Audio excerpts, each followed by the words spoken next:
بسم اللہ الرحمن الرحیم۔ السلام علیکم۔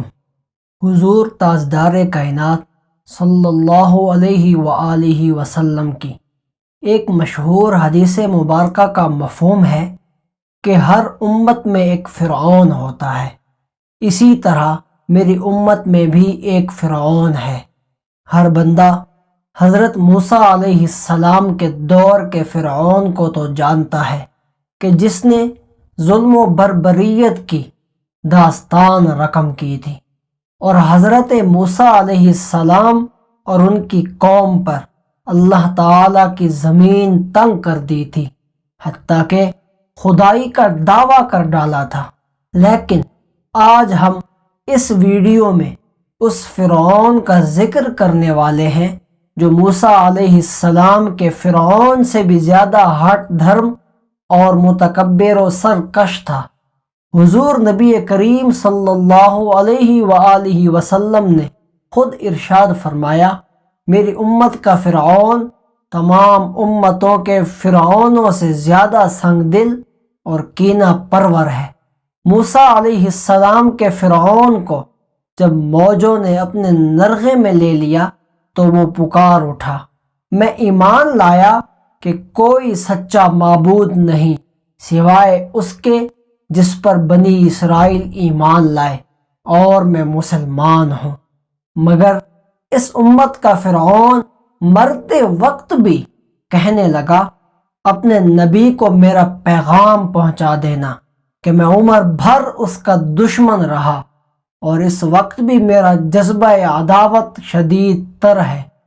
آج ہم اسی امت محمدیہ کے فرعون کے مکمل حالات و واقعات بتائیں گے جس نے ہمارے پیارے نبی صلی اللہ علیہ وآلہ وسلم کو بے حد تکالیف پہنچائیں اور دعوت و تبلیغ اسلام میں رکاوٹیں کھڑی کرنے میں کوئی کسر نہ چھوڑی۔ یہی وہ بدبخت تھا جو مکہ مکرمہ میں آپ صلی اللہ علیہ وآلہ وسلم کا سب سے بڑا دشمن تھا۔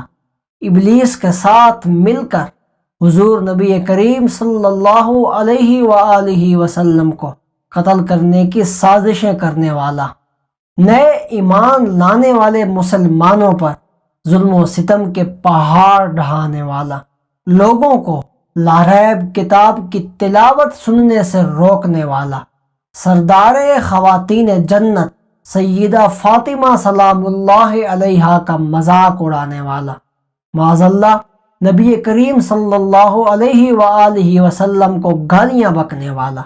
الغرض یہ کہا جائے کہ مکہ معظمہ میں آپ صلی اللہ علیہ وآلہ وسلم پر کیے جانے والے ہر ظلم میں بالواسطہ و بلا واسطہ اسی فرعون کا ہاتھ شامل تھا۔ اس کا نام عمر بن ہشام بن مغیرہ تھا۔ اس بدبخت نے ہی یہ منصوبہ تیار کیا تھا کہ حضور نبی کریم صلی اللہ علیہ وآلہ وسلم کو قتل کرنے میں ہر قبیلے کا سردار شامل ہو تاکہ بعد میں بنی ہاشم قصاص نہ لے سکے، لیکن مشیت الہی کو یہ فیصلہ منظور نہ تھا اور اس کا یہ منصوبہ ناکام رہا۔ اسلام قبول کرنے کی وجہ سے اس نے ان گنت صحابہ و صحابیات پر ظلم کی انتہا کر دی تھی، حتیٰ کہ اس کے ظلم کی وجہ سے ایک صحابیہ شہید ہو گئی تھی۔ اسلام دشمنی و مخالفت کی وجہ سے نبی کریم صلی اللہ علیہ وآلہ وسلم نے اس کو ابو جہل کا لقب دیا۔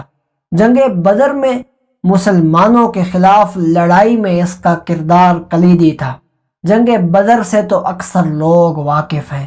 آج ہم آپ سے اس سے آگے کا واقعہ بیان کرتے ہیں۔